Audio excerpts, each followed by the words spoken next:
अस्सलाम वालेकुम दोस्तों उम्मीद करता हूँ कि आप सब खैरियत से होंगे। दोस्तों, क्या आपको पता है कि ये जो KFC पर जिन अंकल की हम तस्वीर देखते हैं ये कौन है? क्या आपको पता है इन्हें यहाँ तक पहुँचने के लिए कितने चैलेंजेस का सामना करना पड़ा? तो आइए मैं आपको इस वीडियो में बताता हूँ। लेकिन अगर आपने चैनल को सब्सक्राइब नहीं किया तो पहले चैनल को सब्सक्राइब कर लें और बेल नोटिफिकेशन को दबा दें ताकि मेरी आने वाली नई वीडियो आपको बआसानी मिल सके।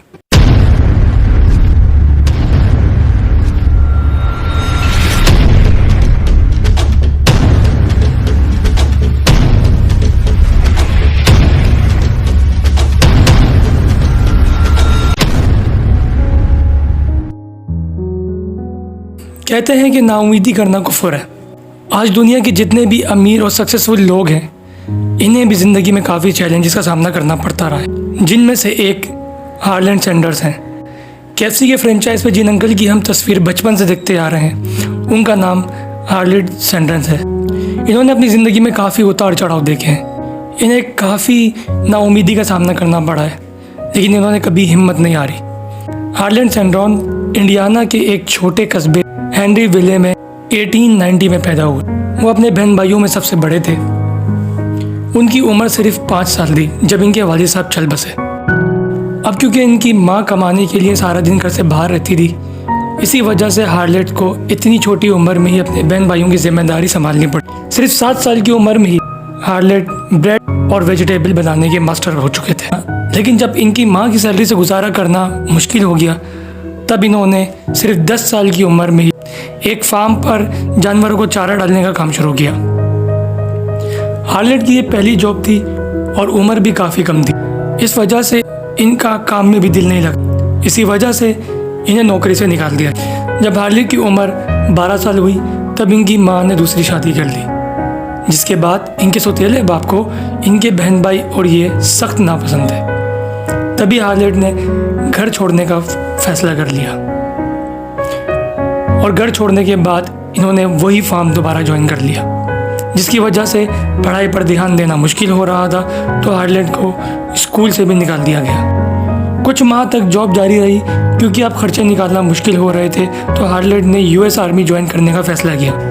तब इनकी उम्र सिर्फ 16 साल थी, जबकि आर्मी ज्वाइन करने के लिए ज़्यादा एज की ज़रूरत होती है। इसके बावजूद हार्लेट ने ज़्यादा उम्र बताकर US आर्मी ज्वाइन कर ली। कुछ सालों तक तो सब सही चलता रहा। अभी हालात बेहतर ही होने लगे थे कि US आर्मी को पता लगा कि इनकी उम्र छोटी है, तो इन्हें वहाँ से भी निकाल दिया गया। हार्लैंड की ज़िंदगी इस तरह 23 साल अप एंड डाउन आते रहे। इसी पीरियड में उनकी शादी भी हुई और इसी पीरियड में शायद ही ऐसी कोई जगह हो जहाँ उन्होंने जॉब ना की हो। कभी रेलवे पे, कभी बस कंडक्टरिंग पे, कभी लॉयर, कभी सेल्समैन, कभी इंश्योरेंस और कभी स्टीम बोट ऑपरेटर। हत्ता कि हर जगह से इनको रिजेक्शन का सामना करना पड़ा।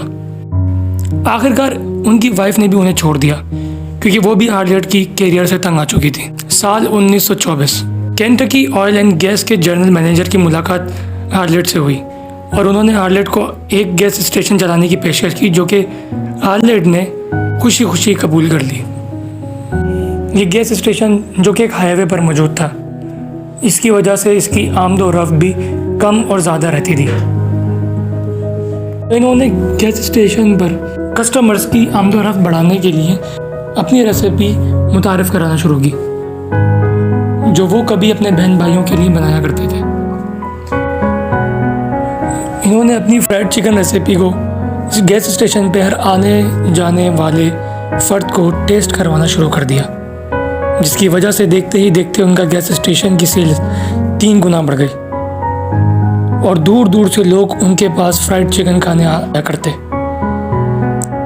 एक बार फिर हार्लेट की ज़िंदगी में खुशहाली आ गई और खुशियों के दिन अभी शुरू ही हुए थे कि एक बड़ी मुसीबत आ खड़ी हुई। अमेरिका समेत पूरी दुनिया को इकोनॉमिक डिप्रेशन ने घेर लिया, जिसकी वजह से हार्लेट के गैस स्टेशन की सेल काफ़ी हद तक कम हो गई और गुजारा करना मुश्किल हो गया। केंटकी ऑयल ने हार्लेट से गैस स्टेशन वापस ले लिया और इसी तरह एक बार फिर हार्लेट अपनी जॉब से हाथ धो बैठा और इस वक्त हार्लेट की उम्र 40 साल थी। 1942 में जब वर्ल्ड वॉर 2 खत्म हुई तो हार्लेट ने एक बार फिर होटल खोलने का फैसला किया। वक्त के साथ साथ उनकी उम्र भी काफ़ी बढ़ चुकी थी, इसी वजह से वो ये सब अकेले नहीं संभाल सकते थे। इसीलिए उन्होंने अपने दोस्त को शामिल किया और कैंट्री के शहर जॉर्ज टाउन के एक हाईवे पर एक बार फिर अपना रेस्टोरेंट खोला।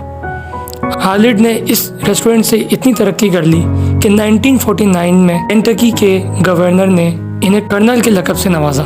इसके बाद हार्लेट को कर्नल हार्लेट के नाम से पुकारा जाने लगा और कुछ ही अरसे बाद हार्लेट ने अपने दोस्त से यह रेस्टोरेंट खरीद लिया। जैसे जैसे दिन गुजरते गए हार्लेट के रेस्टोरेंट की शोहरत दिन ब दिन इजाफा होता चला गया। चंद अरसे बाद गवर्नमेंट ने एक न्यू प्रोजेक्ट हाईवे लॉन्च किया और ये हार्लेट के लिए बिल्कुल भी अच्छी खबर नहीं थी, क्योंकि न्यू हाईवे के बाद पुरानी हाईवे पर गाड़ियों की आमदरफ्त काफ़ी कम हो गई थी और इनकी सेल भी 90% गिर चुकी थी। और इस वक्त कर्नल हार्लेट की एज भी 65 ईयर्स हो चुकी थी।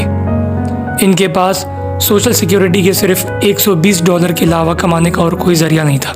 ज़िंदगी में इतनी नाकामियाँ देखने के बाद 65 साला हार्लेट को एक आइडिया आया कि क्यों ना वो अपनी इस रेसिपी को फ्रेंचाइज करें, जिसको इन्होंने केंटकी फ्राइड चिकन के नाम से रजिस्टर करवाया और फिर हर शहर के छोटे बड़े रेस्टोरेंट पर अपनी रेसिपी को टेस्ट करवाया। होटल के मालिकान भी रेसिपी के टेस्ट से काफ़ी लुत्फ अंदोज़ हुए और फ़ौरन डील करने पर आमादा हो गए और हाथ के हाथ एक के बाद एक होटल पर इनकी डील बनती चली गई। और इसी तरह अमेरिका के हर छोटे बड़े शहर में कर्नल हार्लेट के नाम की वाह वाह और चर्चे होने लगे। 8 सालों के बाद हार्लेट जब 73 साल के हुए तब वो 600 से ज़ायद रेस्टोरेंट को अपनी रेसिपी सेल कर चुके थे। बढ़ती हुई उम्र के साथ साथ बढ़ता हुआ बिजनेस अब हार्लेट से संभल नहीं रहा था, तो हार्लेट ने 1964 में KFC कॉरपोरेशन को केंटकी के एक बिजनेसमैन को 16.5 मिलियन में बेच दिया, जो तकरीबन 1 अरब 25 करोड़ रुपए बनते हैं। लेकिन इसमें यह बात तय हुई कि KFC के लोगों पर हमेशा कर्नल हार्लेट की तस्वीर रहेगी और होने वाले टीवी पर तमाम इंटरव्यूज़ में कर्नल हार्लेट ही शिरकत किया करेंगे, यानी कि काम हम किया करेंगे और फ्रंट पर कर्नल हार्लेट रहा करेंगे, जिस पर कर्नल हार्लेट को KFC की तरफ से माना $6,500 सैलरी भी दी जाती रही। दोस्तों, मैं आपको बताता चलूँ कि जिस कंपनी ने KFC को कर्नल हार्लेट से ख़रीदा था, बाद में इन्होंने ही उसी रेसिपी को चेंज कर दिया था। ये बात कर्नल हार्लेट को बहुत नागवार गुजरी कि मेरे चेहरे पर ये वो रेसिपी क्यों बना रहे हैं जो कि मेरी है ही नहीं। इसी बात को लेके कर्नल हार्लेट ने इस कंपनी के खिलाफ कोर्ट में केस दायर कर दिया, जिसके बाद कर्नल हार्लेट ने अपनी दूसरी बीवी के नाम क्वाडिया सैंडर्स डिनर होम के नाम से रेस्टोरेंट खोला, जिसमें इन्होंने KFC की ओरिजिनल रेसिपी मुतारिफ करवाई। और ये बात अब कॉन्ट्रैक्ट की हुई कंपनी को बिल्कुल अच्छी नहीं लगी, तो इन्होंने हार्लेट के ख़िलाफ़ कोर्ट में केस दायर कर दिया और कोर्ट ने कहा कि कॉन्ट्रैक्ट के मुताबिक आप इस होटल को नहीं चला सकते, जिसकी वजह से हार्लेट को वो होटल फिर से बंद करना पड़ा। और 95 साल की उम्र में कर्नल हार्लेट सैंडर्स की मुश्किल और परेशानी वाली ज़िंदगी गुजारने के बाद इस दुनिया फ़ानी से चल बसे। अगर मेरी वीडियो पसंद आई है तो वीडियो को लाइक करें, वीडियो को शेयर करें और चैनल को लाजमी सब्सक्राइब करें। शुक्रिया।